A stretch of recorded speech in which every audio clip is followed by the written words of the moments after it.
Yeah, I just wanted to start with, obviously you were all in there and saw that it was a very difficult decision for the school board. Nobody wanted to go in that direction. I think we all were really trying to avoid this and hoping that the bargaining process would work itself out. But we're at a point where we need to get our kids back to school.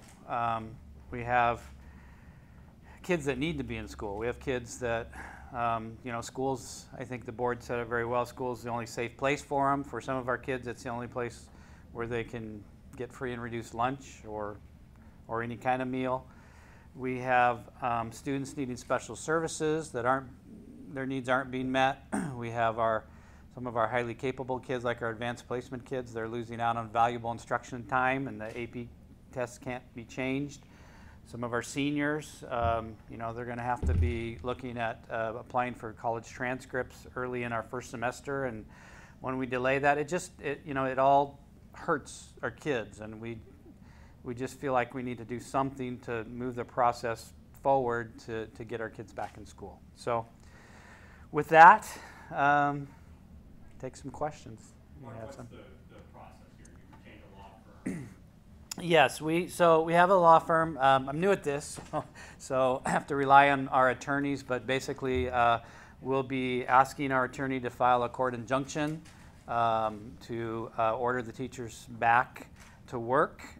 Information I have from our attorney is that hopefully they can file that with Clark County tomorrow, but it's kind of up to the judge's availability of when they can see a judge. It could be as early as late tomorrow afternoon, it could be Friday, it could even be Monday. And then once they see a judge, and then it's up to the judge to kind of make that decision. What I've heard in these cases is sometimes the judge doesn't set the timeline, but it's up to the school. I believe that was what happened up in Cowlitz County or Pierce County. So it's a process we're not very familiar with, but that's what I know right now. Mark, assuming the judge does grant the injunction, will you guys do similar to Longview, and that you will continue to negotiations leading up to the Yeah, we're really committed to sticking with the bargaining process. Again, it makes it difficult when both sides don't agree on the numbers, and we were hoping that the fact finding would kind of accelerate that process, that we could get someone in, a neutral party, and try to work on coming to some sort of mutual understanding of what monies were available. But that's not going to happen now until Monday. So we will continue bargaining. We have a session. We'll meet at 10 o'clock tomorrow with a state mediator. We'll meet again Friday and probably through the weekend as well, too. So we will continue the process. That session tomorrow, is that in Olympia?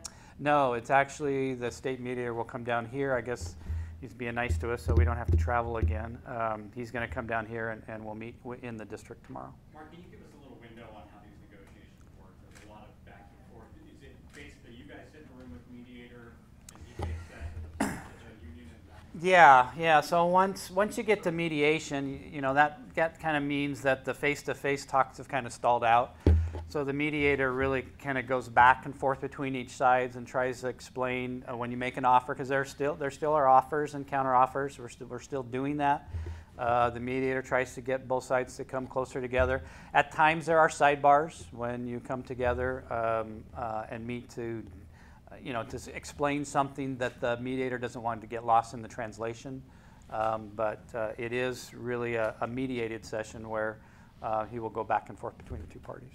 What makes Battleground different? Where are you guys the one that district? Yeah, that's, I'd ask kind of Tacoma the same thing. With McCleary, we're kind of the poster child. I believe Chris Reichdahl, the state superintendent, sent out a letter talking about the sustainability of districts and what makes it difficult for districts to have that sustainability. And in Battleground, we have about 50% of our levy will be lost in the next 2 years. So we're losing that money that we fund unfunded staff that are not funded by the prototypical model. That's another factor that makes Battleground a special place. Is we have a large percent of our staff, almost somewhere around 100 teachers, 16% of our staff that are not funded by the state. So when the state sends down the money for teachers that are funded, the teachers that aren't unfunded have to come out of our levy. And when you're losing half of your levy in the next 2 years, that's difficult. The other factor for us is that, as in most districts in Clark County, we have a senior staff. We have an older staff. And so when the state sends down that average to us, it's 69,129. When the state sends down that average to us, more of our teachers are on the high end of that average than are on the low end of the average. So again, that costs us more because we have that high staff mix. So we have a high staff mix, we have a high percentage of unfunded staff, and we have a very high levy loss. In addition to that, we don't have a large unassigned fund balance. That's the fund balance that is kind of your rainy day fund if something were to happen. You know, Battleground 5 years ago was on the state watch list because we've had failed several levies. We were trying to build up the fund balance. We finally got it to about 3.95%, about $5 million in unassigned fund balance, which means we don't actually even have a month of the ability to pay payroll for a month. We can meet payroll for about a half a month. So that low fund balance, the high staff mix, the high unfunded, and the levy loss. All those factors make Battleground a very special place. Given those differences and Yes. the special challenges you guys are facing, it sounds like you have choosing to fund extra teachers' pay or Yep. choosing the levy problems you're facing.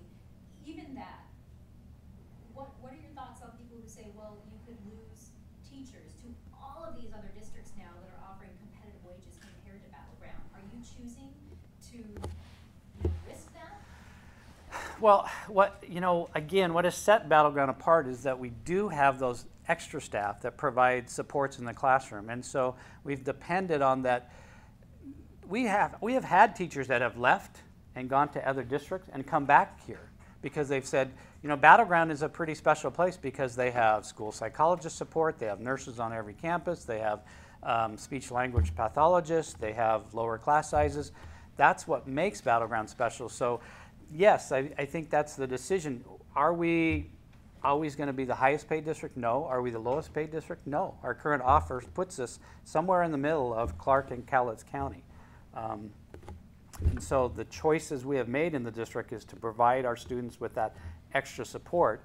But with that extra support becomes, money out of our, additional money out of our levy that, again, is going to be cut in 2 years. So there's going to be some difficult decisions for us to make.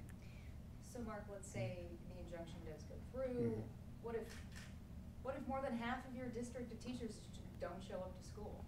Yeah, that's difficult. You have to be able to show the state, because the state actually will come down and audit your operations, and you have to show the state that you can have reasonable operations, that you can offer.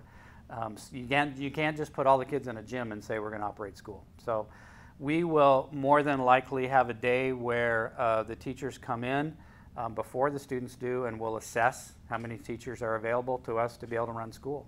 And if we don't have enough teachers to run school, we won't be able to do that. So you're going to be looking at not just a day-to-day questioning of whether or not school is happening, but then an hour by hour, it sounds like. Well, we'll take account on the day before we expect kids to come, how many teachers are available to show up, and then we'll have to make the decision for the next day. We've always run with a certain amount of substitutes, but obviously there comes a point where if you can't offer kids a quality instructional time, that you just can't run the day. Do you empathize with the teacher's position? I do. I totally understand. I was a teacher myself for 13 years, classroom teacher. I get their need and I understand it.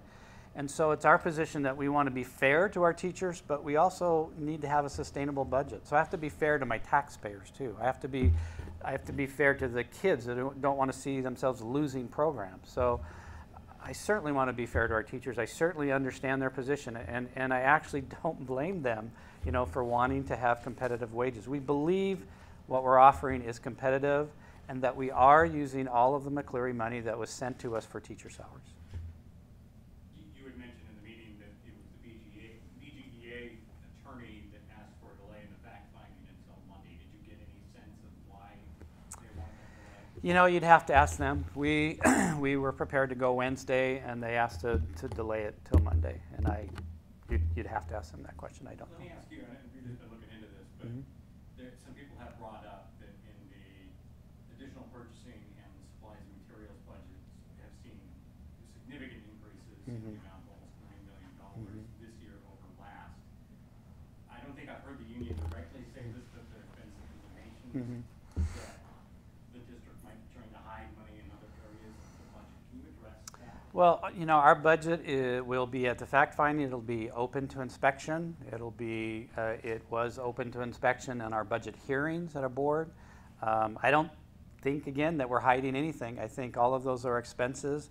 There's a difference between budgeting for expected expenses and then having, the revenue and the expenditure. So I believe what's in there are the needs that we have, and again, I think that's something that'll come out in the fact finding. What happens if, say, you budget that money and you get to the end of the year and you end up with more in that line? What happens? That would be great if we wind up with more, because in year 2 of our budget, we're seeing about a projected $8 million deficit already in year 2 and year 3. So any expenditures in year 1 can be carried over and try to offset those deficits in year 2 and 3, and hopefully prevent, as most districts in the county have settled, they're talking about staffing cuts, and we'd really like to prevent that. All right, and that's all the time we have. Katie. Well, I was gonna say, the BGA was tonight handing out this letter regarding, the, Monday's meeting and moving this meeting into this room, moving the school board meeting into this room. Sure. And calling that an Open Public Meetings Act violation. Can you comment on that at all? Sure. As my understanding is that school boards have the ability, and within our school board policy, that if the meeting is too disruptive, because a school board meeting is really, the purpose of a school board meeting is for the board to conduct their business. And if it's disruptive enough where the board doesn't feel like they can conduct their business, they have the ability to move it to another room, invite the press, so it's still an open meeting. It was not an executive session. It was still a continuation of the board meeting. We've just felt that there was a necessity to, after a couple warnings from the board president about cheering and clapping, that we needed to move it into another room, open it to you guys, but move it to where the board could continue to conduct their business.